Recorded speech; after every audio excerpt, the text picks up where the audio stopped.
الحمد لله نحمده ونستعينه ونستغفره ونؤمن به ونتوكل عليه ونعوذ بالله من شرور أنفسنا ومن سيئات أعمالنا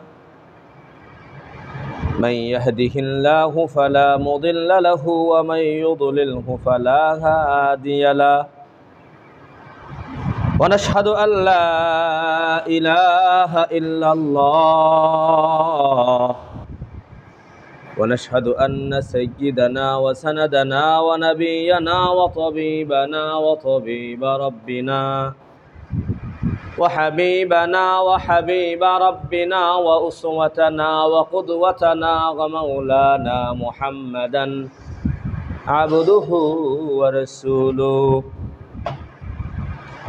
صلى الله عليه وعلى آله وصحابه أجمعين أما بعد فأعوذ بالله من الشيطان الرجيم بسم الله الرحمن الرحيم إذا جاء نصر الله والفتح ورأيت الناس يدخلون في دين الله أفواجا فسبح بحمد ربك واستغفر إنه كان توابا وقال تعالى في موضع آخر ولا تحسبن الله غافلا عما يعمل الظالمون إنما يؤخرهم ليوم تشخص فيه الأبصار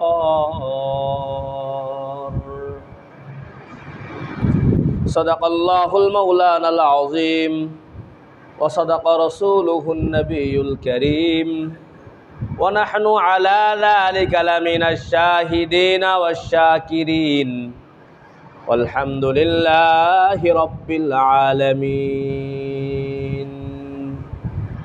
اللهم صل على محمد وعلى آل محمد كما صليت على إبراهيم وعلى آل إبراهيم إنك حميد مجيد اللهم بارك على محمد وعلى آل محمد كما باركت على إبراهيم وعلى آل إبراهيم إنك حميد مجيد الله أكبر الحمد لله محترم हाजिरीन अल्लाह पाकेर दरबारे लाखों कोटी शुक्र व सुजूद अल्लाह जल्ला जलालुहु अम्मा नवालुहु আমাদেরকে সুস্থতার সাথে নিরাপদে আল্লাহর ঘর মসজিদে আল্লাহর হুকুম বাস্তবায়নের উদ্দেশ্যে আল্লাহ রব্বুল ইজ্জাতকে একত্রিত করেছেন সেজন্য অন্তরস্থল থেকে রবের দরবারে শুকর আদায় করে বলি আলহামদুলিল্লাহ लाखों कोटी दुरूद व सलाम रहमत मुक्ति दिशा खिली पैगम्बर जनाबे मुहम्मद रसूलुल्लाह सल्लल्लाहु अलैहि वसल्लामेर प्रति जिनी दुनियाते आगमनेर पर थेकेई इंसाफ प्रतिष्ठा करे शिखिয়েছেন इंसाफ प्रतिष्ठा करार निर्देश दिएছেন इंसाफ प्रतिष्ठार सर्वोच्च नमूना देखिয়েছেন এবং উম্মতে মুহাম্মাদি কিয়ামত পর্যন্ত কিভাবে শান্তিতে সমৃদ্ধে সহ অবস্থানে বর্ণ ধর্ম সব কিছুর ঊর্ধ্বে উঠে পারস্পরিক সহমর্মিতাপূর্ণ আন্তরিক ভালোবাসাপূর্ণ একটি সমাজে কিভাবে বসবাস করার ব্যবস্থা হবে এবং নমুনা কি হবে, আখেরে পয়গম্বর মুহাম্মদ রাসূলুল্লাহ সাল্লাল্লাহু আলাইহি ওয়াসাল্লাম সর্বোত্তম নমুনার মাধ্যমে দেখিয়েছেন। সেই নবীর শানে মুহাব্বতের সাথে বলি সাল্লাল্লাহু আলাইহি ওয়াসাল্লাম। মোহতারাম হাজিরিন, সারা দুনিয়াটা আল্লাহ রাব্বুল ইজ্জাতের দুই আঙ্গুলের মাঝে।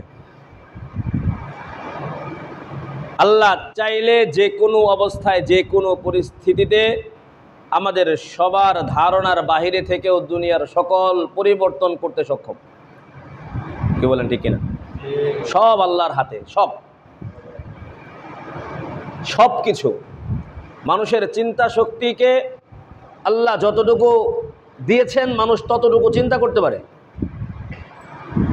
কিন্তু যতটুকুর ক্ষমতা বুদ্ধি চিন্তার শক্তি আল্লাহ দেন নাই এতটুকু মানুষ তার কল্পনা দ্বারা চিন্তা করতে পারবে না। আল্লাহ চাইলে সারা দুনিয়া সর্বমুহূর্তে যে কোনো অবস্থায় কোনো ধরনের আসবাব ছাড়া, কোনো ধরনের সামানা ছাড়া, কোনো ধরনের ব্যবস্থাপনা ছাড়া, কোনো ধরনের আয়োজন ছাড়া আল্লাহ চাইলে যে কোনো অবস্থায় যে কোনো পরিবেশ পরিস্থিতি তৈরি করতে পারে সব। এই জন্য আল্লাহর জন্য কি লাগে না, কোনো আসবাবের প্রয়োজন নেই, দুনিয়ার কোনো মাখলুকের সহায়তার প্রয়োজন নেই।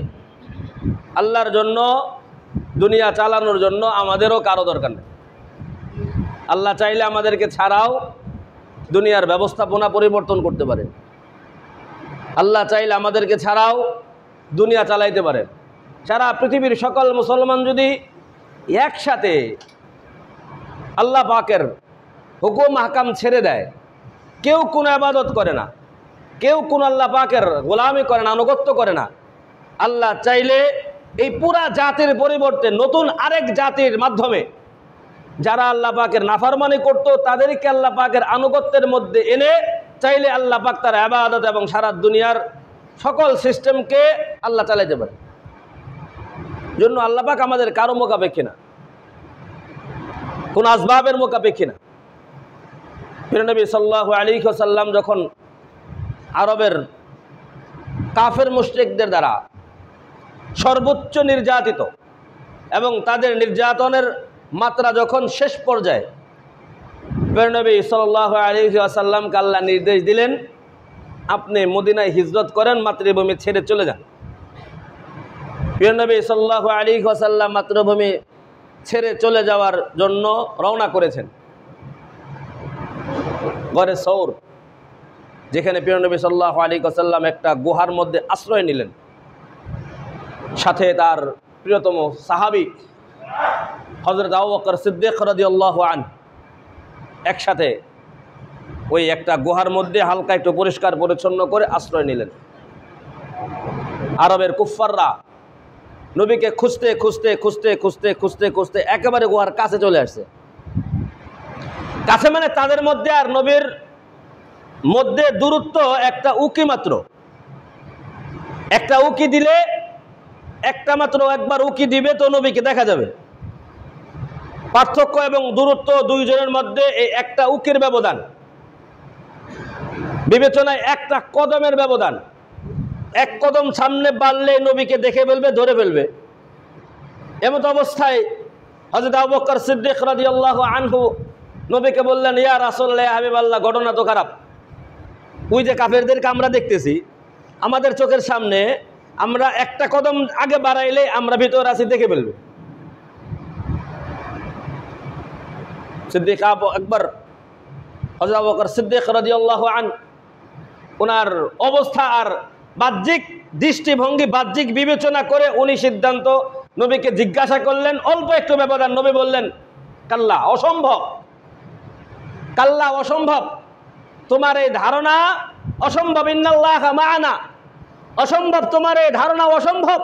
অবশ্যই অবশ্যই আল্লাহ আমাদের সাথে আছেন, অসম্ভব বাতিল আমাদেরকে ধরতে পারবে না। ভিতরে ঈমানি চেতনা, আল্লাহর নির্দেশনা। রব হেফাজত করলেন কিসের মাধ্যমে? একেবারে দুর্বল শক্তির মাধ্যমে, একেবারে পৃথিবীর সবচেয়ে দুর্বল সবচেয়ে কোরআনের বর্ণনা অনুযায়ী আখওয়ানুল বুয়ুত, সবচেয়ে দুর্বল বাড়ির নাম হইল লাবাইতুল আনকাবুত, অর্থাৎ মাকড়সার যে বাড়ি, এটা হলো সবচেয়ে দুর্বল বাড়ি, একেবারে দুর্বল, তার কোনো এত সিস্টেম খুবই একবারে সিম্পল, খুব দুর্বল।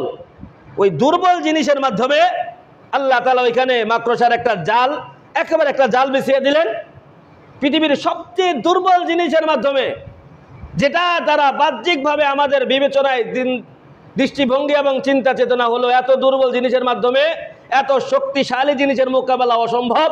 রব্বে কারিম দেখাইলেন একেবারে দুর্বল, পৃথিবীর সবচেয়ে দুর্বলতম জিনিসের মাধ্যমে একটা পর্দা ফালাইয়া দিলেন। তারা মনে করলো এই জায়গায় মাকড়সার জাল ভেঙে এই গুহার ভিতরে কারো ঢোকা সম্ভব না, তারা সেখান থেকে পৃষ্ঠ প্রদর্শন করে অন্যদিকে ফিরে তারা চলে গেল। বোঝানোর উদ্দেশ্য হলো রব্বে কারিম যদি হেফাজতের সিদ্ধান্ত নেন, রব্বে কারিম যদি সেভ করার নিয়ত করেন, কাউকে হেফাজতের সিদ্ধান্ত নেন, তাহলে দুনিয়ার শক্তিশালী কোনো আসবাবের প্রয়োজন নাই, দুনিয়ার শক্তিশালী কোনো মাধ্যমের প্রয়োজন নাই, দুনিয়ার শক্তিশালী কোনো ব্যবস্থাপনার প্রয়োজন নাই। আল্লাহর ফয়সালা যদি হয় হেফাজত হবে, আল্লাহর ফয়সালা যদি হয় সেভ হবে, আল্লাহর ফয়সালা যদি হয় মুক্তি হবে, তাহলে একেবারে পৃথিবীর সর্বনিম্ন দুর্বল জিনিস দ্বারা আল্লাহ চাইলে হেফাজত করতে পারে, ঠিক কিনা? এটা আল্লাহ পাকের ফয়সালা। সুতরাং ঈমানদারের ঈমানে বিশ্বাস, ঈমানদার ঈমানে বিশ্বাস হলো আল্লাহ রাব্বুল ইজ্জাতের ফয়সালা যেটা হবে, যখন যেভাবে আসবে, আমাদের হুকুম আমাদের উপরে করণীয়, যেটা আমরা আমাদের জিম্মাদারি আদায় করব, ফয়সালা যেটা উপরে লিখিত আছে, যেভাবে লিখিত আছে সেভাবেই হবে, এর ব্যতিক্রম পৃথিবীর কিছু হওয়ার সম্ভাবনা নেই। মোহতারাম হাজিরিন, এই জন্য ঈমানদার সর্বহালতে সর্বাবস্থায় মুতাওয়াজ্জে হবে আল্লাহর দিকে। সর্বহালতে ঈমানদার আল্লাহ পাকের নির্দেশনা এবং আল্লাহ পাকের হুকুম কি, তার প্রতি আল্লাহ পাকের ওয়ার্ডার কি, আদেশটা কি, সর্ব অবস্থায় বান্দা সেই আদেশের প্রতি খেয়াল রেখে নিজের জীবনটা সাজানোর চেষ্টা করবে। গত জুমা আপনাদের সামনে বলেছিলাম, গত জুমার আলোচনা নতুন করে আর এই জুমায় আলোচনার নতুন আলোচ্য বিষয় দরকার নাই। গত জুমায় যে আলোচনার বিষয় নিয়ে আলোচনা করছিলাম সেটারে সমাপ্তি করলেই মোটামুটি আপনারা আপনাদের করণীয় আর বর্জন বুঝে যাবেন। গত জুমায় শুরুতে আপনাদের সামনে বলেছিলাম কোরআনে 25 জন নবীর ঘটনা আল্লাহ আলোচনা করেছেন। 25 জন নবীর মধ্যে প্রায় 6 জন নবী এবং তার উম্মত তার সাথে যে উদ্ধতপূর্ণ আচরণ করেছেন, সেই উম্মত তার যেই বিপক্ষ দল তার নবীর শানে এবং নবীর সাথে এবং তার উম্মতের সাথে যেই সমস্ত জুলুমের সর্বোচ্চ প্রদর্শন করেছেন, রব্বে কারিম এই 6 জন নবীর উম্মতের নমুনা এবং উদাহরণ কোরআনে পেশ করে আমাদেরকে সতর্ক করেছেন। যুগে যুগে যুগে যুগে এরকম দলে দলে বাতিল এসেছে, আমি আসমানি গ্রন্থ সহ নবী পাঠিয়েছি, তার ওই জাতির উপরে যখন নির্যাতন আর নিপীড়ন চলেছে, আমি আল্লাহ ওই জাতিকে সর্বোচ্চ সতর্কের পরে যখন সতর্ক হয় নাই, আমি আল্লাহর পক্ষ থেকে তাদের উপরে আযাব নাজিল করে তাদেরকে সমূলে ধ্বংস করে দিয়েছি। আশা করি আপনাদের মনে আছে। রব্বে কারিম হযরত মুসা আলাইহিস সালাম এবং হযরত ফেরাউনের সুস্পষ্ট ঘটনা, মুসা আলাইহিস সালাম এবং হযরত হারুন আলাইহিস সালাম উভয়ের কাছে, উভয়কে দিয়ে ওই যুগের সবচেয়ে জালেম এবং সবচেয়ে পৃথিবীর ইতিহাসে এরকম বর্বর আর এরকম জালেম আর পৃথিবীতে আসে নাই, যিনি পৃথিবী থেকেই সর্বোচ্চ এবং রব আনা রব্বুকুমুল আলা, পৃথিবীতে থেকেই নিজেকে সর্বোচ্চ খোদা দাবি করে গেছে, এর কাছে পাঠিয়েছে, জালিমকে সতর্ক করেছে, সুন্দর ভাষায় সতর্ক করেছে, বিকৌলিন লাইন, নরম ভাষায় সতর্ক করেছে। সতর্কের পরে যখন সতর্ক হয় নাই, একের পর এক যখন জুলুমের স্টিম রোলার আরো বেশি চালিয়েছে, মুসা আলাইহিস সালাম এবং তার কওমের উপরে যখন সর্বোচ্চ জুলুম চালিয়েছে, রব্বুল ইজ্জাতের পক্ষ থেকে সুস্পষ্ট ফয়সালা এসেছে, পুরা জাতি এবং দলবল সহ নদীতে চুবাই আল্লাহ দুনিয়া থেকে বিদায় করেছে। যখন চুবানো যখন শুরু করছেন তখন সতর্ক হয়ে বুঝে ফেলছে এখন আর আমার বাঁচার সুযোগ নাই, উপায় নাই, তখন আল্লাহর কাছে স্যালেন্ডার করেছে, আল্লাহর কাছে আত্মসমর্পণ করেছে। আমানতু বিরব্বি মুসা, আমি মুসার আল্লাহর প্রতি ঈমান আনলাম। আল্লাহর পক্ষ থেকে সময় দেওয়া ছিল, যতক্ষণ সময় দেওয়া ছিল, সময়ের টাইম যখন, যেই সময়টা দেওয়া ছিল বরাদ্দকৃত সময়, সময় যখন শেষ, টাইম যখন শেষ করে ফেলেছে, এরপরে বুঝে আসলে আর কোনো সুযোগ নাই। বুঝতে হবে সময় থাকতে, সময় চলে যাওয়ার পরে বুঝে আসলে সে বুঝে আসার কোনো সুযোগ আর ওই দাম আল্লাহর কাছে নাই। আল্লাহ আয়াত নাজিল করে দিলেন, আল আন, আরে এত বছর সুযোগ দিলাম, প্রায় 400 বছর পর্যন্ত তোমাকে হায়াত দেওয়া হলো, রাজত্ব ক্ষমতা দেওয়া হলো, তুমি ক্ষমতার সর্বোচ্চ অপব্যবহার করলা, তোমার শক্তি সামর্থ্যের সর্বোচ্চ প্রদর্শন করলা। তুমি যখন ধ্বংস আমার পক্ষ থেকে ফয়সালা হয়ে গেছে, আমার পক্ষ থেকে ফয়সালা হয়ে যাওয়ার পরে, আমার পক্ষ থেকে ফয়সালা আসার পরে এরপরে বুঝে আসলে ওই বুঝার দাম আমার আল্লাহর কাছে নেই। বুঝে আসতে হবে সময় থাকতে। সুতরাং আমরাও যারা আল্লাহ রাব্বুল ইজ্জত আমাদেরকে যাকে যা দিয়েছেন, আমার শক্তি সামর্থ্য ক্ষমতা, আমার অবস্থান যা দিয়েছেন, মনে রাখতে হবে এই পুরাটাই আল্লাহর কবজার মধ্যে। আল্লাহ চাইলে ইজ্জত দিতে পারেন, আল্লাহ যে কোনো মুহূর্তে চাইলে বেইজ্জতিও করতে পারেন। আল্লাহ সুস্পষ্ট ঘোষণা করেছেন, কুলিল্লাহুম্মা মালিকাল মুলক তুতিল মুলকা মান তাশা ওয়া তুইজ্জু মান তাশাউ ওয়া তুযিল্লু মান তাশা বিয়াদিকাল খায়র ইন্নাকা আলা কুল্লি শাইইন কাদির। আল্লাহ বলেন, হে নবী আপনি জানিয়ে দেন, কুল আল্লাহুম্মা, হে আল্লাহ, মালিকাল মুলক, আপনিই সমস্ত রাজত্বের একমাত্র রাজা এবং অধিকারী। কে বলেন? পৃথিবীর মালিক কে? সারা পৃথিবীর সকল ক্ষমতা কার হাতে? পৃথিবীর সকল ক্ষমতাই আল্লাহর হাতে। এজন্য আল্লাহ জানিয়ে দিলেন নবীকে, নবী আপনি জানিয়ে দেন আপনার উম্মতকে, কুলিল্লাহুম্মা মালিকাল মুলকি, আপনিই হলেন একমাত্র সারা পৃথিবীর একমাত্র রাজা। তুতিল মুলকা মান তাশা, মাঝে মাঝে আপনি কাউকে রাজত্ব দেন, আপনিই দেন এই রাজত্বটা।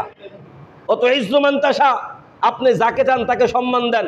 ও তো জিল্লু মান তাশা, যাকে চান আপনি বেইজ্জতি করেন। এটা আপনার হাতে। সম্মানের মালিকও আপনি, ইজ্জতের মালিকও আপনি, সম্পদের মালিকও আপনি, রাজত্বের মালিকও আপনি, ক্ষমতার মালিকও আপনি, সব কিছুর মালিক আপনি। আপনি মাঝে মাঝে কাউকে কাউকে কিছু দিয়ে পরীক্ষা করেন, কাউকে কাউকে সিটা পাটা দেন এবং দিয়ে বুঝান, ও বান্দা আমি তোমাকে দিয়েছি, আমি যেভাবে তোমাকে সমাজে চালানোর নির্দেশ দিলাম তুমি সমাজটা সেভাবে চালাও, তোমাকে যেভাবে চলার নির্দেশ দিলাম তুমি সেভাবে চলো, তুমি সময় সীমা লঙ্ঘন করো না, সীমানা লঙ্ঘন করো না। মনে রাখো এটা মালিকের আমার হাতে, আমি চাইলে সময় লাগবে না, যে কোনো মুহূর্তে তোমার সব পথ পরিবর্তন করে দিতে পারি। আল্লাহ জানিয়ে দিলেন, ও তো ইজ্জু মান তাশা ও তো জিল্লু মান তাশা, আল্লাহ যাকে চায় ইজ্জত দেন, চাইলে তাকে বেইজ্জতি করতেও সময় লাগে না।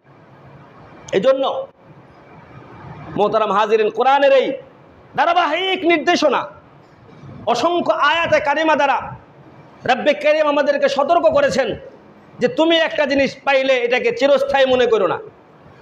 তুমি কোনো জিনিস পাইলে মনে করো না যে তুমি এটা চিরস্থায়ী।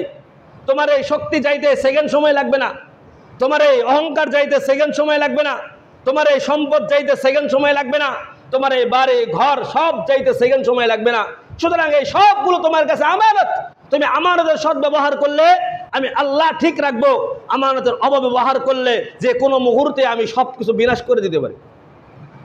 মোহতারাম হাজিরিন, রব্বে কারীম আমাদেরকে বারংবার বারংবার আয়াতে কারিমা এবং হাদিসের মাধ্যমে অসংখ্য সতর্ক বাণী শুনিয়েছেন, আমাদেরকে নির্দেশনা দিয়েছেন, আমাদেরকে জানিয়েছেন, আমাদেরকে বুঝিয়েছেন। উম্মত হিসেবে সতর্ক বাণী গ্রহণ করা আমাদের উপরে জিম্মাদারি। আজকে আমাদের যেই পরিবেশ পরিস্থিতি, বর্তমান সময়ে লম্বা সময়ের পরে, অনেক লম্বা সময়ের পরে আপনাদের এক একজনের এক এক অবস্থা। সেটা আমি বলছি না যে আপনাদের আনন্দের সময় বা আপনাদের দুঃখের সময়, সুখ দুঃখ এটা দুটা আল্লাহর পক্ষ থেকে, ইজ্জত সম্মান আল্লাহর পক্ষ থেকে, আনন্দ উৎসব আল্লাহর পক্ষ থেকে। যদি সতর্ক গ্রহণ না করেন এবং এখান থেকে সতর্ক বাণী যেটা আল্লাহ আপনাদেরকে জানিয়েছেন গ্রহণ না করেন, আপনি যদি সতর্ক না হন, পরিস্থিতি আবার পরিবর্তন হতে সময় লাগবে না। মোহতারাম হাজিরিন, আল্লাহ রাব্বুল ইজ্জত আমাদেরকে আজকের যেই পরিবেশ, যেই অবস্থা, অকল্পনীয়ভাবে দুর্বল অবস্থা দিয়ে ভিন্ন একটা খাত থেকে আজকের আমাদের এই অবস্থা। আজকে অসংখ্য মানুষ আন্দোলন করেছে, আনন্দ প্রকাশ করছে, মিষ্টি বিতরণ করছে। অসংখ্য আপনারা হয়তো বা অনেকে মিষ্টি খাইছেন অথবা খান নাই বা খাওয়ার নাই, এর বাইরে কেউ নাই। এই যে পরিবেশ এবং পরিস্থিতিটা সৃষ্টি হয়েছে, তৈরি হয়েছে, এটা লম্বা সময়ের একটা পরিবেশের ফল। আমরাও যদি সেখান থেকে সতর্ক না হই, বর্তমানে যে অবস্থা চলছে বিভিন্ন জায়গায় যেহেতু আইন শৃঙ্খলা ব্যবস্থাপনাটা ভেঙে গেছে, এই অবস্থাতে অসংখ্য মানুষ এই সুযোগ সন্ধানী যারা সুযোগ গ্রহণ করার স্বার্থে বিভিন্ন জায়গায় আক্রমণ, লুটপাট থেকে শুরু করে ওই একই অবস্থা আবারও চলছে বিভিন্ন জায়গায়, বিভিন্ন ক্ষেত্রে। আপনি যদি সতর্ক না হন, ইসলাম আপনাকে যে নির্দেশনা দিয়েছে, ইসলাম আপনাকে যে সতর্কবাণী শুনিয়েছে, ইসলাম আপনাকে যে দিক নির্দেশনা দিয়েছে, যার বিরুদ্ধে যে কারণে আজকে যে আন্দোলন সারা বাংলাদেশ ব্যাপী, এটা কোনো একজন দুইজন বা এক দুই গোষ্ঠীর আন্দোলন না। যেটা হয়েছে আপামর জনসাধারণ এবং সবাই মিলে। আন্দোলনটা কি? বৈষম্য বিরোধী আন্দোলন। শব্দটা ছিল বৈষম্য বিরোধী ছাত্র আন্দোলন। ছাত্র শব্দ পরে মাইনাস হয়ে আপামর সাধারণ জনতা এই জায়গায় অংশগ্রহণ করেছে। না ভুল বললাম? বৈষম্য বিরোধী আন্দোলন যদি আমরা শব্দটা প্রয়োগ করি, বৈষম্য বিরোধী আন্দোলন। বৈষম্য কি? বৈষম্য মানে জুলুম করা। বৈষম্য মানে জুলুম করা। আপনার প্রাপ্য অধিকার যেটা ছিল, আপনার পাওনা অধিকার যেটা ছিল, আপনি আপনার পাওনা অধিকারটা পান নাই, এর নামে বৈষম্য। এক কথায় বলতে গেলে পুরোটাই বৈষম্য। গত জুমায় জুলুমের উপর আলোচনা করেছিলাম, আগের জুমায় একই প্রসঙ্গ আলোচনা হয়েছে। আপনাদেরকে বোঝানোর চেষ্টা করেছিলাম যে আমাদের সতর্কবাণীগুলো কি, আলোচনার বিষয়টা এবং আমাদের বোঝার বিষয় বৈষম্য, জুলুম। হক কথা বলতে যাওয়া, আপনি বলতে পারছেন না, আপনার উপরে বৈষম্য হচ্ছে, এটা আপনার উপরে জুলুম। এটার বিরুদ্ধেও আন্দোলন হয়েছে। আপনার হক আরেকজন জুলুম করে আপনার হকটা আপনাকে দিচ্ছে না, এটা আপনার উপরে বৈষম্য করা হচ্ছে, ওটার বিরুদ্ধে আন্দোলন হয়েছে।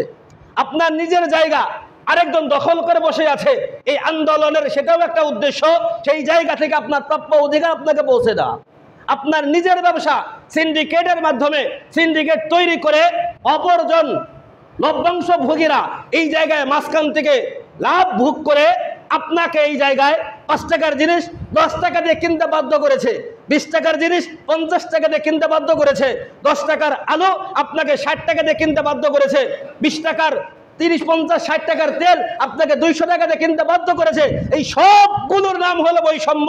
এই আন্দোলনটা এই সবগুলোর বিপক্ষে ছিল। না ভুল বললাম? এটা কোনো রাজনৈতিক দলের আন্দোলন না। আমি বলবো না যে এটা কোনো রাজনৈতিক দলের পক্ষ থেকে আন্দোলন। সারা বাংলাদেশ ব্যাপী আপনার যারা ক্ষমতাশীল দলের ছিলেন, আমি বলবো এই ক্ষমতাসীন দলেরও এটা একটা আন্দোলন।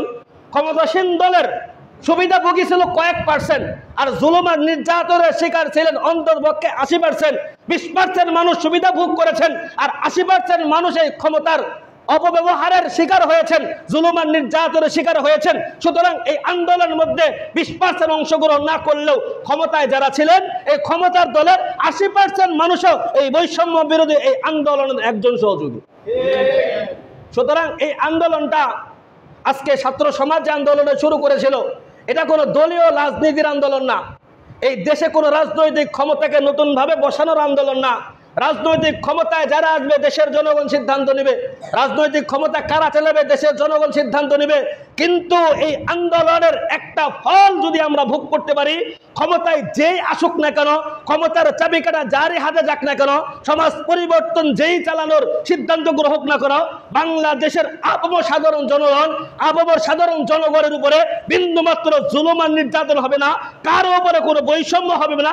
এই ব্যাপারে বাংলাদেশের ছাত্র সমাজ শুধু নয়, বরং ওলামায়ে কেরাম সহ 99% সাধারণ জনগণ, আপামর জনগণ এই সিদ্ধান্তের উপরে একমতে পৌঁছেছে। আমার যেটা বুঝে আসছে, আপনাদের সাথে একমত হলে বলবেন জি হুজুর, কথা সত্য। সুতরাং এই আন্দোলন যাতে করে ভিন্ন কোনো খাতে ব্যয় না হয়, এই আন্দোলন বৈষম্যের বিরুদ্ধে। আজকে যারা ডাকাতি করছে, সুতরাং এই আন্দোলনটা ছিল তাদেরও বিরুদ্ধে। আজকে এই হালকা ক্ষমতার পট পরিবর্তনের পরে যে সমস্ত ভাইরা আবার জুলুম শুরু করেছে, যারা দোকানপাট দখলের কাজে লেগে গেছে, যে সমস্ত ভাইরা আবার চাঁদাবাজিতে লেগে গেছে, আমি বলবো এই আন্দোলনটা শুধুমাত্র ওই সমস্ত ভাইদেরও বিপক্ষে নিঃসন্দেহে। যারা আজকে আবার জুলুম করার উপরে আবার যারা নেমে গেছেন আরেকজনের উপরে, এতদিন আমি খাইতে পারি নাই, এতদিন আমি এর মধ্যে পাই নাই, এতদিন আমার ভাগ ছিল না, সুতরাং সুযোগ হয়েছে, এখন আমি কিভাবে, এতদিন তুমি করছো, এখন আমি কিভাবে করতে পারি। আজকে যারা এই ধান্দায় আছে, আমি মনে করব এই আন্দোলনটা তাদেরও বিরুদ্ধে একটা আন্দোলন। এই সুযোগটা তাদেরকেও দেওয়া যাবে না। কথা স্পষ্ট এবং সাফ। আমরা রাজনৈতিক মসজিদের মেম্বার, আমানতদারিতা আছে। এই মসজিদের মেম্বার আপনারা 6 থেকে 7 বছর যাবত আমাকে দায়িত্ব দিয়েছেন, আলহামদুলিল্লাহ। আমি হক কথা আমার জায়গা থেকে সর্বোচ্চ সর্বপরিস্থিতিতে যে কোনো অবস্থায় ইনসাফপূর্ণভাবে আপনাদের সামনে পেশ করার চেষ্টা করেছি। আজ পর্যন্ত কোনো দিনও আমাকে কেউ আইসা বলেছে হুজুর এই বিষয়ে বয়ান করা যাবে না, এরকম কোনো সতর্কবাণী বা প্রেক্ষাপটের কারণে আমার কার মর্যাদা কখনো আপনারা বলেন না, আলহামদুলিল্লাহ। আপনারা কেউ বলেন নাই। আমার এখানে আসার, আমার ছাত্র জামালার পর থেকেই আমি যে ক্ষমতাসীন যাদেরকে ক্ষমতায় পেয়েছে, আমার মাদ্রাসা উত্তরখানে যেখানে পরিচালনা করি প্রায় 12 থেকে 13 বছর যাবৎ, সেখানে 2013 সাল থেকে মাদ্রাসা। তো দেখতে দেখতে তো এই ভাইদেরকেই দেখেছি। এই অঞ্চলে অনেক ভাই আছেন, আমার অঞ্চলে অনেক ভাইরা আছেন, আলহামদুলিল্লাহ। অদ্যাবধি পর্যন্ত ওই সমস্ত ভাইরা এসে আমার মাদ্রাসা পরিচালনার ব্যাপারে কখনো আমাকে বাধা দেন নাই, আমাকে কোনোদিন নিষেধ করেন নাই, আমাকে কখনো অসহযোগিতা করেন নাই। এই অঞ্চলে যতদিন মসজিদের মেম্বারে কথা বলেছি, কোনো ভাই আমাকে এসে বলেন নাই যে হুজুর এই যে লিস্টে ধরিয়ে দিলাম, থানার ওসি সাহেব আপনাকে এই ব্যাপারে বয়ান করতে নিষেধ করেছেন, কাউন্সিলর মহোদয় আপনাকে এই ব্যাপারে বয়ান করতে নিষেধ করেছেন, এমপি সাহেব আপনাকে এই বিষয়ে বয়ান করতে নিষেধ করেছেন, আজ পর্যন্ত আমাকে কেউ বলে না, আলহামদুলিল্লাহ। সুতরাং এই অঞ্চলটা আমি মনে করি যে সমস্ত ভাইরা ছিলেন আলহামদুলিল্লাহ সহযোগিতাপূর্ণভাবে আমাদের সাথে সহ অবস্থান করেছেন। সুতরাং এই আন্দোলনটা বৈষম্য বিরোধী আন্দোলন। সুতরাং আমরা যারা অত্র অঞ্চলে বসবাস করি, এই মুন্সিবাড়ি জামে মসজিদ অত্র অঞ্চলে যে সমস্ত ভাইরা আছেন, আপনার আশেপাশে যারা আছেন, এই সকল ভাইদের প্রতি আমার অনুরোধ, যেহেতু এই আন্দোলনটা বৈষম্য বিরোধী, আমরা সবাই তাকে সহযোগিতা করেছি, আমরা সবাই কাঁধে কাঁধ মিলিয়ে একাত্রভাবে কাজ করেছি। সুতরাং বাংলাদেশটা যাতে করে বৈষম্য বিরোধী এবং বৈষম্যহীন একটা সমাজ ব্যবস্থা কায়েম হয়, মদিনার সনদ এবং মদিনায় যেভাবে সকল ধর্ম বর্ণের নির্বিশেষে সকল মানুষ কাঁধে কাঁধ মিলিয়ে একসাথে বসবাস করেছে, সেখানে খ্রিস্টানরা বসবাস করত, সেখানে ইহুদিরা বসবাস করত, সেখানে অনেক ধর্মের লোকজন বসবাস করত, সবাই মিলে যেভাবে কাঁধে কাঁধ মিলিয়ে শান্তিপূর্ণ সহ অবস্থানে একটা ব্যবস্থাপনার মাধ্যমে তারা চলেছে, আমরাও চাই মুন্সিবাড়ি অঞ্চল, আমরা অত্র অঞ্চলে আমার মুসলিম কেরাম আপনারা যারা আছেন, আপনারা যদি নির্যাতিত হয়েও থাকেন কোনো কর্মে কোনোভাবে, প্রিয় নবী সাল্লাল্লাহু আলাইহি ওয়াসাল্লামের মক্কা বিজয়ের পরে যে ঘোষণা ছিল, মক্কা বিজয়ের পরে প্রিয় নবী সাল্লাল্লাহু আলাইহি ওয়াসাল্লাম সুস্পষ্ট ঘোষণা দিয়ে দিলেন, লা তাসরিবা আলাইকুমুল ইয়াউম, লা তাসরিবা আলাইকুমুল ইয়াউম। আমার ভাই হযরত ইউসুফ আলাইহিস সালাম যেভাবে নবী বলছেন, আমার ভাই হযরত ইউসুফ আলাইহিস সালাম যেভাবে সুস্পষ্ট ঘোষণা দিয়েছিলেন, আজকে আমার সকল তার ভাইদের উপরে জুলুম নির্যাতনের উপরে আমি তোমাদের কাছ থেকে কোনো প্রতিশোধ নিতে চাই না, আমি তোমাদের সাথে কোনো প্রতিশোধ চাই না, তোমরাও আমার ভাই আমার সাথে কাঁধে কাঁধ মিলিয়ে চলবা। নবী এসেও ঘোষণা দিলেন, লা তাসরিবা আলাইকুমুল ইয়াউম, আমি আজকে তোমাদের উপরে কোনো প্রকারের জুলুম নির্যাতন করব না, ওয়ান্তুমুল তুলাকা, সবাইকে মাফ করে দিলাম। সুতরাং এই মুন্সিবাড়ি অঞ্চলের, অত্র অঞ্চলের এই মসজিদের আশেপাশে যে যেভাবে আছেন না কেন, যে যে দল করেন না কেন, প্রয়োজনে যদি ইতিপূর্বে কখনো নির্যাতিত হয়েও থাকেন, আপনারাও নবী এই সিফতটা গ্রহণ করে, প্রিয় নবী সাল্লাল্লাহু আলাইহি ওয়াসাল্লামের এই আদর্শ গ্রহণ করে আপনারা ঘোষণা দিয়ে দেন না জেল থেকে, ওয়ান্তুমুল তুলাকা, যাও ভাই যাও, জুলুম করছো, আজকে ক্ষমতা এসেছে আমার হাতে, জুলুম করতে সুযোগ এসেছে আমার হাতে, তুমি জুলুম করছো, যাও, আজকে আমি তোমাকে মাফ করে দিলাম, তোমার উপরে আমার কোনো প্রতিশোধ নেই। কে বলেন ঠিক কিনা, বলা যায় কিনা? এই কথার উপরে আমাদের বাংলাদেশ প্রতিষ্ঠিত হোক আমি চাই, এবং আপনারাও চান আশা করি, যে আমার বাংলাদেশ শান্তিপূর্ণভাবে মানুষ চলতে পারে, মানুষের কথা বলার নিরাপত্তা থাকে, সাংবাদিকদের লেখার নিরাপত্তা থাকে, যারা স্পিকার আছেন তাদের কথা বলার নিরাপত্তা থাকবে, যারা ব্যবসায়ী আছেন তাদের ব্যবসায়ী নিরাপত্তা থাকবে। আমার মদিনা থেকে যখন হযরতে ওমর রাদিয়াল্লাহু আনহুর খেলাফতের সময়ে সেই দূর দূরান্ত থেকে একজন নারী নিরপরাধে একেবারে কোনো প্রকারের সাপোর্টিং ছাড়া, কোনো প্রকারের সহযোগী ছাড়া একা একা মদিনার অলিতে গলিতে ঘুরতো, একজন মানুষ তার দিকে খারাপ দৃষ্টিতে তাকাইতো না, তার নিরাপত্তার ব্যাপারে তার কোনো আশঙ্কা ছিল না। আমরাও চাই বাংলাদেশের শাসন ব্যবস্থা যে দায়িত্বে আসুন না কেন, ক্ষমতার পরিবর্তন যার কাছে যাক না কেন, ক্ষমতার চাবিকাঠি যার কাছে যাক না কেন, আমার বাংলাদেশের 100% মানুষের চলাফেরা এবং মৌলিক অধিকারের, শিক্ষার অধিকারের, স্বাস্থ্যের অধিকারের এবং তার সকল অধিকারের 100% নিরাপত্তা এবং সিকিউরিটি যেতে হয়। কেউ কারো উপরে যেন জুলুম করতে না পারে। আপনি আপনার বিচারের জন্য কোর্টে যাবেন, বিচারক যাতে করে কোন দল, কোন মত, কোন পথ, কোন ধর্ম, চেহারা কালো না সাদা কোনো কিছু লক্ষ্য না করে ইনসাফের ভিত্তিতে প্রকৃত হকদারের হক অনুযায়ী ফাইসালা করে। আমরা চাই ওরকম একটা বিচার ব্যবস্থা তৈরি হোক। আমরা চাই রাষ্ট্রের প্রত্যেকটা কাঠামো এমন হোক, সরকারি বারবার সব জায়গায় লেখা আছে সরকারি কর্মকর্তারা হলেন আমাদের সেবক খাদেম, অথচ প্রত্যেকটা সেক্টরে গেলেই আমরা সুস্পষ্ট দেখি একজন পিয়ন থেকে নেয়া উপর পর্যন্ত আপনি যেখানেই যাবেন প্রত্যেক জায়গায় হা করে আছে। বাস্তবতা আছে, আমরা বলার সুযোগ পাই নাই বলি নাই। বিষয়টা বাস্তব। যেই সেক্টরে গিয়েছেন সেই সেক্টরটা আপনি চোখের সামনে দেখেছেন। একজন পিয়ন যদি 400 কোটি টাকার মালিক হয়, একজন পিয়ন যার বেতন সর্বসাকুল্যে সরকারি গেজেট অনুযায়ী হওয়ার কথা 15 থেকে 20,000, তার পরিবার চলার পরে একজন পিয়নের যদি সর্বসাকুল্যে 400 কোটি টাকা তার ব্যাংক ব্যালেন্স হয়, তার ইনকাম হয়, তো 100% এই পুরা টাকাটা নিঃসন্দেহে সে জুলুম আর নির্যাতনের মাধ্যমে অর্জন করেছে। একজন কর কর্মকর্তার যদি 1000 কোটি টাকার সম্পদ থাকে, তার সর্বসাকুল্যে তার বেতন ছিল সর্বোচ্চ ৭৬,০০০ টাকা, তার পরিবার চালানোর পরে, সন্তান লেখাপড়া চালানোর পরে, তার সকল ব্যবস্থাপনার পরে এই 1000 কোটি টাকা কামানো কোনো অবস্থাতেই সম্ভব না। 100% সে জুলুম করে আরেকজনের উপরে হক মেরেই সে উপার্জন করেছে।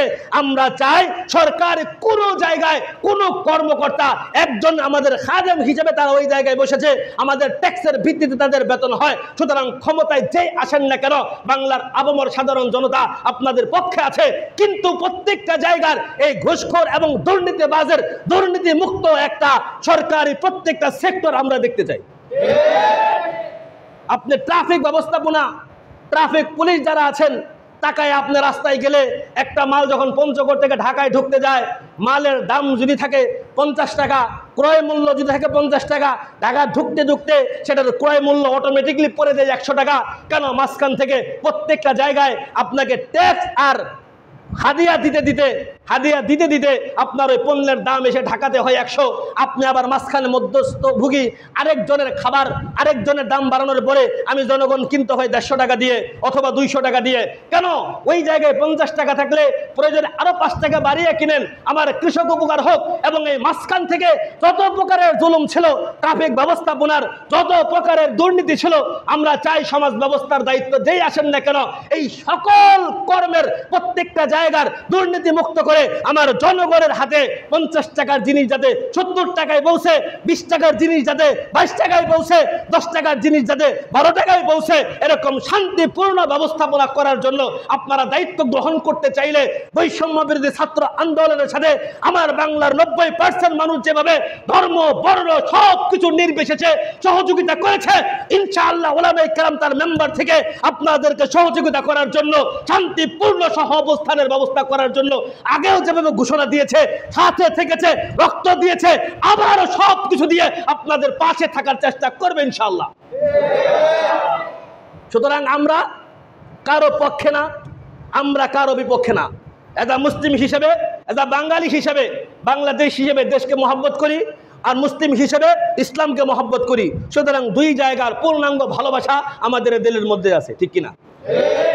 এই দুই জিনিসের ভালোবাসা দিলের মধ্যে আছে।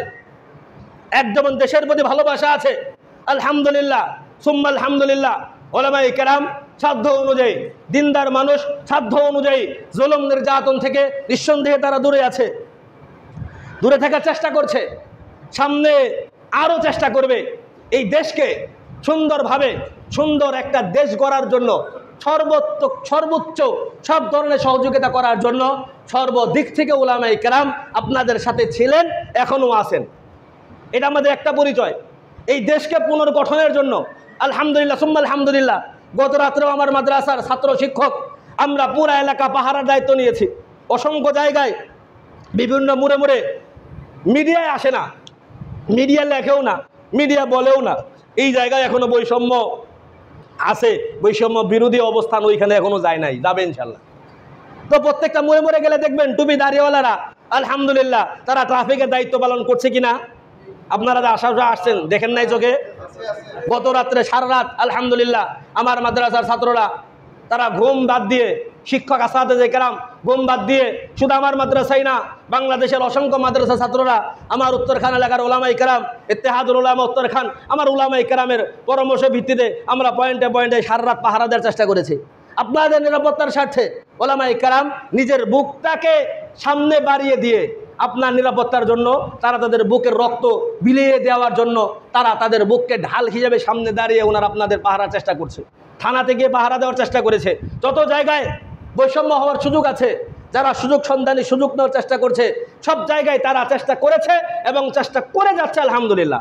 এটা আমাদের দেশ রক্ষার জন্য, এটা দেশ রক্ষার জন্য, দেশের উন্নয়নের জন্য, দেশকে হেফাজতের জন্য, দেশের সার্বিক কল্যাণার্থে, দেশের মানুষের সহ অবস্থান নিশ্চিত করার জন্য, হিন্দু বৌদ্ধ খ্রিস্টান সকল ধর্মের বর্ণের লোকেদের নিরাপত্তা নিশ্চিত করার জন্য ওলামায়ে কেরাম তাদের মন্দির পর্যন্ত পাহারার ব্যবস্থা করেছে।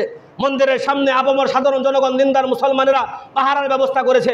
তারা সব জায়গায় পাহারা দিয়ে তাদের নিরাপত্তা নিশ্চিত করেছে আলহামদুলিল্লাহ। এটা বাঙালি হিসেবে এই দেশ, আমাদের দেশের প্রতি মহব্বতের ভালোবাসা আসে বিদায় আমরা আমাদের বুকের রক্ত ঝরিয়ে পাহারা দেওয়ার চেষ্টা করেছি, আমরা চেষ্টা করছি পাহারাদার হিসেবে, সিকিউরিটি গার্ড হিসেবে আমরা আছি, আপনারা আছেন আলহামদুলিল্লাহ। দেশের জিম্মাদার হিসেবে, দেশপ্রেমিক নাগরিক হিসেবে, দেশের ভালোবাসা যাদের দিলে মনে আছে অবশ্যই তারা সেটা করবে দেশের কল্যাণার্থে। দেশপ্রেম, দেশের প্রতি ভালোবাসা, এই জন্য এটা করবেন, করেছেন, 100% সেটা করেই যাবেন আলহামদুলিল্লাহ। দ্বিতীয় আরেকটা পরিচয়, আমি আপনাদের এই অনেকেই এটাকে দ্বিতীয় স্বাধীনতা হিসেবে ঘোষণা করেছেন। অনেকেই যে সমস্ত জায়গায় বলেছেন 71 একটা স্বাধীনতা আর 2024 আইসা জালেম জুলুম থেকে আমরা মুক্ত হয়ে আরও একটা স্বাধীনতা, এটা অনেকেই ঘোষণা দিয়েছেন। এই দ্বিতীয় স্বাধীনতা যদি ঘোষণা দেন বা ঘোষণা না দেন সেটা ব্যক্তিগত ব্যাপার আপনার, কিন্তু এজ আ মুসলিম হিসেবে এই বাংলাদেশে বর্তমানে প্রায় 90% মুসলমান দেশ রক্ষার জন্য যারা নিজের তাজা রক্ত দিতে পারে, এই তাজা রক্ত দেশ রক্ষার জন্য যারা দিতে পারে, মনে রাখতে হবে আমাদের স্পষ্টভাবে দায়িত্ব ক্ষমতায় যারাই আসবেন, ক্ষমতা যারাই চালাবেন, স্পষ্টভাবে মনে রাখবেন যে জাতি এবং জনগণ নিজের দেশের রক্ষার্থে, নিজের জুলুম নির্যাতন এবং নিজের সম্পদের অর্থের রক্ষার্থে, নিজের ইজ্জত সম্মান রক্ষার্থে যদি নিজের রক্ত দিতে পারে, নবীর ইজ্জত এবং ইসলামের রক্ষার্থে, কোরআন ও সুন্নাহর ইজ্জত রক্ষার্থে এর চেয়ে বেশি রক্ত দেওয়ার জন্য তৈরি আছে ইনশাআল্লাহ। সুতরাং এই জায়গায় ক্ষমতায় যেই আসেন আর যাই করেন, মনে রাখবেন যে সমস্ত জনগণ নিজের রক্ত দিয়েছেন দেশের জন্য, যে সমস্ত জনগণ নিজের রক্ত দিয়েছেন ইজ্জতের জন্য, যে সমস্ত জনগণ নিজের রক্ত দিয়েছেন জুলুমের বিপক্ষে, ওই জনগণও ইনশাআল্লাহ আলহামদুলিল্লাহ ইতিপূর্বেও দিয়েছে 2013 সালে হেফাজত ইসলামের ব্যানারে সারা বাংলার তাওহীদি জনতা একত্রিত হয়ে নিজেদের উলামায়ে কেরাম নিজেদের তাজা রক্তের বিনিময়ে প্রিয় নবী সাল্লাল্লাহু আলাইহি ওয়াসাল্লামের ইজ্জত রক্ষার জন্য যেভাবে দাঁড়িয়েছিল, ইতিপূর্বে যেভাবে দাঁড়িয়েছে, সকল প্রতিকূলতার মধ্যে যদি দাঁড়াইতে পারে ইনশাআল্লাহ ভবিষ্যতে যদি বাংলার জমিনে আবার কেউ নবীর ইজ্জতের উপরে আঘাত হানার বিন্দু মাত্র চিন্তা করে, কোরআনের উপরে আঘাত হানার বিন্দু মাত্র চিন্তা করে, ইসলামের কোন বিধিবিধানের উপরে কলম চালানোর বিন্দু মাত্র চিন্তা করে, এই আপামর জনগণ আবার নিজের বুকের তাজা রক্তের বিনিময়ে নবীর ইজ্জত এবং ইসলামের হেফাজতের জন্য ঢাল হিসেবে দাঁড়াইতে তৈরি আছে ইনশাআল্লাহ। সুতরাং মনে রাখতে হবে ক্ষমতার লোভ উলামায়ে কেরামের নাই। আলহামদুলিল্লাহ শেখ আহমদুল্লাহ হাফিজাহুল্লাহ সুস্পষ্ট নমুনা পেশ করেছেন যে উলামায়ে কেরাম ক্ষমতার জন্য কাজ করে না। সুস্পষ্ট নমুনা পেশ করেছেন। সরকার, অন্তর্বর্তীকালীন সরকারের যেই লিস্ট তৈরি হয়েছে, এই লিস্টের মধ্যে ওনার নাম ছিল ওনার নিজের পোস্ট থেকে আমি দেখেছি, এবং অসংখ্য মানুষ পোস্ট করে ওনাকে সম্মান জানিয়েছেন এবং কৃতজ্ঞতা জ্ঞাপন করেছেন। ছাত্র জনতার পক্ষ থেকে ওনার কাছে আবেদন করা হয়েছিল যে হযরত, আমাদের পক্ষ থেকে এই অন্তর্বর্তীকালীন সরকারের মধ্যে একজন আলেমকে অন্তর্ভুক্ত আমরা করতে চাই, আমরা চাই আপনি এর মধ্যে আসেন, যেহেতু আপনি একজন অরাজনৈতিক ব্যক্তিত্ব, আপনি সেখানে আসেন, আমরা আপনাকে স্বাগত জানাই। বিনয়ের সাথে আলহামদুলিল্লাহ হযরত স্পষ্টভাবে বলেছেন, ভাই এই জিম্মাদারি আমার না, ক্ষমতার লোভ আমার নাই, এই ক্ষমতার দরকার আমার নাই, আমার চেয়ে আমার ভাই আহমদ খালেদ হাফিজাহুল্লাহ উনি আরও বেশি যোগ্য, আপনাদের কাজে আরও বেশি লাগবে, সুতরাং আপনারা উনাকে আপনারা এর অন্তর্ভুক্ত করেন, এই জায়গায় আমির চেয়ে উনি যোগ্য। দেখান একজন মানুষ, দেখান বাংলার জমিনে আলেম ছাড়া, বাংলার জমিনে আলেম ছাড়া একজন মানুষের নমুনা দেখান যার কাছে বাংলার সর্বোচ্চ ক্ষমতা আসার সুযোগ আছে, সর্বোচ্চ চেয়ারে বসার সুযোগ আছে, সর্বোচ্চ চেয়ারে বসে নিজের ক্ষমতা জাহির করার সুযোগ আছে, নিজের সম্মান বাড়ানোর সুযোগ আছে, নিজের ইজ্জত বাড়ানোর সুযোগ আছে, সমাজে অনেক সুযোগ তৈরি হবে। একজন মানুষ দেখান ক্ষমতা পাওয়ার পরে স্বেচ্ছায় ক্ষমতা ত্যাগ করে আরেক দলের কাছে ক্ষমতা হস্তান্তর করেছে। বাংলার জমিনে ৭১-এর পরে, স্বাধীনতার পর থেকে নিয়ে এই ৫০-৫১ বছরের নমুনায় একজন মানুষ যদি দেখাইতে পারেন, সামনে পেশ করে বলেন বলেন বলেন। সুতরাং ওলামায়ে কেরাম যারা রাজনীতি করে, ওলামায়ে কেরামের অনেক দল আছে, যত দল ওলামায়ে কেরাম রাজনীতি করে, মনে রাখবেন ওলামায়ে কেরামের রাজনীতি তাদের এই ক্ষমতা দখল করার রাজনীতি না, ক্ষমতায় যাওয়ার রাজনীতি না। ওলামায়ে কেরাম এই বাংলার জমিনে আল্লাহর খেলাফত প্রতিষ্ঠার জন্য রাজনীতি করে। সুতরাং আমরা যারা এই মেম্বারে কথা বলি, এই মেম্বার টিকিয়ে রাখার জন্য আমরা বয়ান করি না, এই মেম্বার ধরে রাখার জন্য বয়ান করি না। ওলামায়ে কেরাম যে যেই অবস্থানে আছে, প্রত্যেক জায়গায় তার প্রথম টার্গেট এবং প্রথম লক্ষ্য হলো ইসলাম এবং মুসলমানের ইজ্জত সম্মান এবং কোরআনের মান ও শান আর কোরআনের খেলাফত এই মানুষের মধ্যে, আপনাদের প্রত্যেকটা জনগণের ঘরে ঘরে কীভাবে কোরআনী শাসন আর কোরআনের ব্যবস্থাপনা আপনার দরগায় পৌঁছে ইনসাফের সর্বোচ্চ নমুনা কীভাবে আপনারা পেতে পারেন, এই জন্য আমাদের সকল আন্দোলন। সুতরাং ওলামায়ে কেরাম তার ক্ষমতার জন্য আন্দোলন করেন না, ওলামায়ে কেরাম ক্ষমতার জন্য তাদের রাজনীতি করেন না, ওলামায়ে কেরাম ক্ষমতায় বসার জন্য রাজনীতি নাই, ক্ষমতা হটানোর জন্য রাজনীতি নাই। কিন্তু মনে রাখবেন, ইসলাম প্রতিষ্ঠার আন্দোলন, ইনসাম প্রতিষ্ঠা করার যে হুকুম কোরআনে এসেছে, ওই হুকুম বাস্তবায়নের জন্য নিজেদের অসংখ্য হাফেজ কোরআনেরা এই আন্দোলনে নিজেদের জীবনের তাজা শরীরে তাজা রক্ত বিলীন করেছে। অসংখ্য মাদ্রাসা ছাত্ররা শাহাদত বরণ করেছেন, অসংখ্য আলেমেরা শাহাদত বরণ করেছেন। সুতরাং এই ইতিহাসও নতুনভাবে ইতিহাস রচিত হলে ছাত্র আন্দোলনের মধ্যে ওলামায়ে কেরামের এই নামগুলোও স্বর্ণ অক্ষরে লিপিবদ্ধ হওয়া চাই।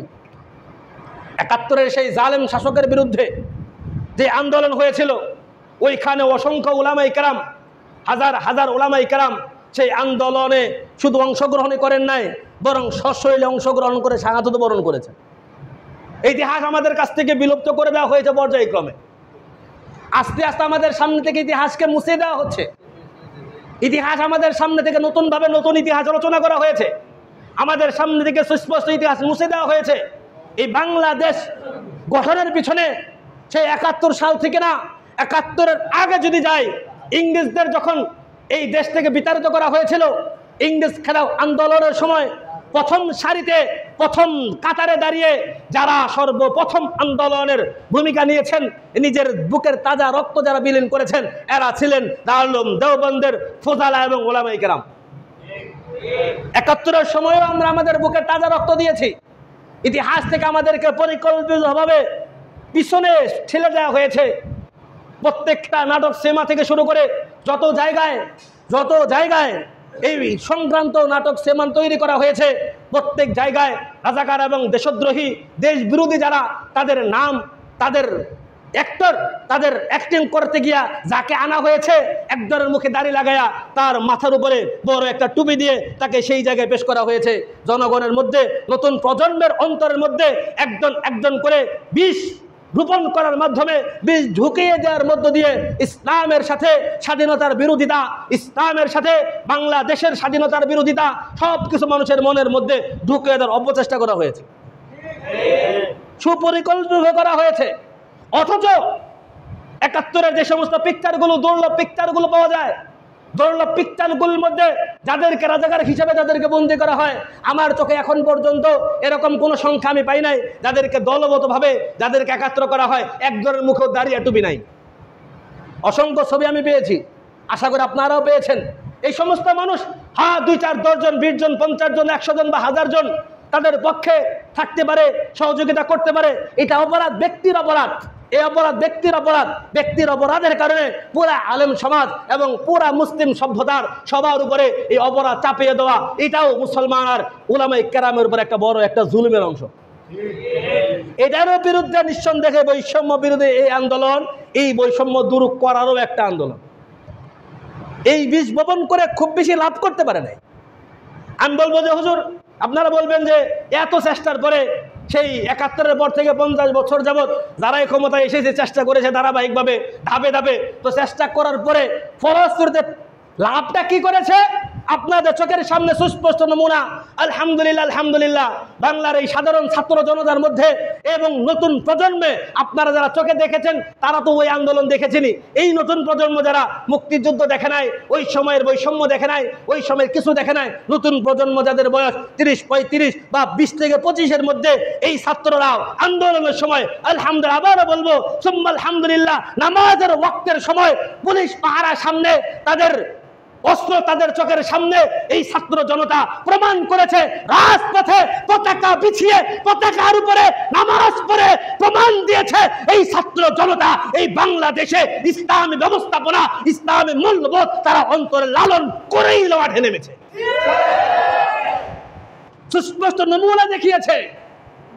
রাজপথে অপরদিকে অস্ত্রের সামনে প্রকাশ্যে গুলি হচ্ছে, গুলির সামনে ছাত্র জনতা শুধু বুক পেতেছে এতটুকু নয়, বরং বাংলাদেশের জাতীয় পতাকাকে সামনে নিয়ে উপর থেকে আসমানের দৃষ্টি, চোখের সামনে অস্ত্রের নল, এর সামনে জামাতের সাথে নামাজ আদায়ের মাধ্যমে এই ছাত্র জনতা জানিয়েছে বাংলার জমিনে বৈষম্য শুধুমাত্র এরকম রাজনৈতিক আর অর্থনৈতিক ক্ষেত্রে নয়, বরং ইসলাম ও সভ্যতা, ইসলামী সংস্কৃতি এবং সভ্যতার বিপক্ষেও যদি কেউ আবারও কলম ধরার চেষ্টা করো, যদি কেউ আওয়াজ তোলার চেষ্টা করো, যদি কেউ কথা বলার চেষ্টা করো, ইসলামের বিপক্ষে যদি কেউ দাঁড়াইতে চাও, দেশের জন্য রক্ত যেমন দিতে পেরেছি, ইনশাআল্লাহ ইসলামের জন্য রক্ত দেওয়ার জন্য ছাত্র জনতা, আপামর সাধারণ জনগণ আবারও তৈরি থাকবে ইনশাআল্লাহ।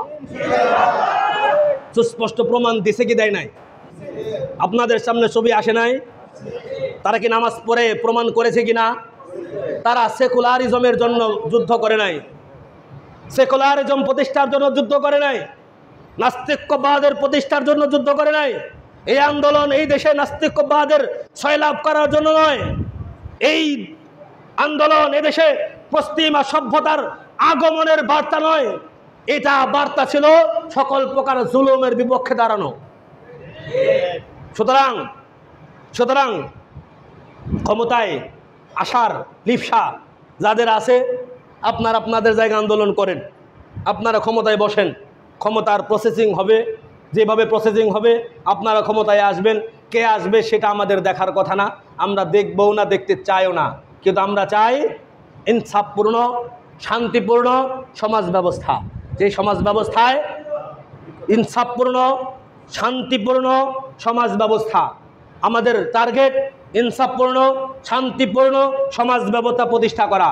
সুতরাং রাজনৈতিক ক্ষমতা যাদের কাছেই যাবে, যারাই যাবে, যখন যাবে, সেটা তাদের ব্যক্তিগত বিষয়, কিন্তু আমাদের উপরে জুলুম করলে, এই জায়গায় লড়াই হইলে ওই জায়গায় লড়াই হয়তো কি লাগবে না, সময় লাগবে না ইনশাআল্লাহ। কথা সাফ। এই দেশে মুসলমান শান্তির সাথে থাকবে, এদেশে হিন্দুরা তাদের নিরাপত্তা সহ, তাদের মন্দির নিরাপত্তা সহ তারা তাদের সকল কর্মকাণ্ড পরিচালনা করবে। খ্রিস্টানরা তাদের গির্জা এবং তাদের ধর্মীয় মূল্যবোধের সাথে তারা তাদের সকল প্রোগ্রাম বাস্তবায়ন করবে। ইহুদিরা যারা আছেন যদি থাকেন, তারা তাদের সকল কর্মকাণ্ড তাদের মতো করে বাস্তবায়ন করবে। এই ব্যাপারে বাংলার আপামর সাধারণ জনগণ, উলামায়ে কেরাম সবার পাশে থাকবে, কেউ কাউকে বিপক্ষে করবে না। তবে যদি কোনো অ্যাঙ্গেলে অন ইসলামিক জিনিসগুলো ইসলামের নামে চালিয়ে দেওয়া হয়, কাদিয়ানীরা সম্পূর্ণ কাফের, তাদের ব্যাপারে তারাও একটা অমুসলিম, তাদেরকে মুসলমানের মতো, তাদেরকে মুসলমান বানায়া এই 90% মুসলমানের মতো প্রিয় নবীকে অস্বীকার করে তুমি আবার মুসলমান দাবি করবা, এরকম কোনো কর্মকাণ্ড যদি ইসলামের সমর্থন করে না, ইসলাম বিরোধী কোনো জিনিস যদি চালিয়ে দেওয়ার চেষ্টা করা হয়, ওই জায়গায়ও নিজেদের সব কিছু দিয়ে আমরা প্রতিহতের জন্য ওলামায়ে কেরাম, আপামর সাধারণ জনগণ এবং ছাত্র জনতা নিঃসন্দেহে তৈরি আছে। রব্বে কেরাম আমাদের সকলকে বাংলাদেশে শান্তিপূর্ণভাবে, ইনসাফপূর্ণভাবে, দুর্নীতিমুক্তভাবে এবং সকল প্রকার জুলুম নির্যাতনের ঊর্ধ্বে উঠে আল্লাহ পাক আমাদের সহ অবস্থানের তৌফিক নসিব করুন, বলুন আমিন। মুহতারাম হাজিরিন, উপরে নিচে সামনে পিছনে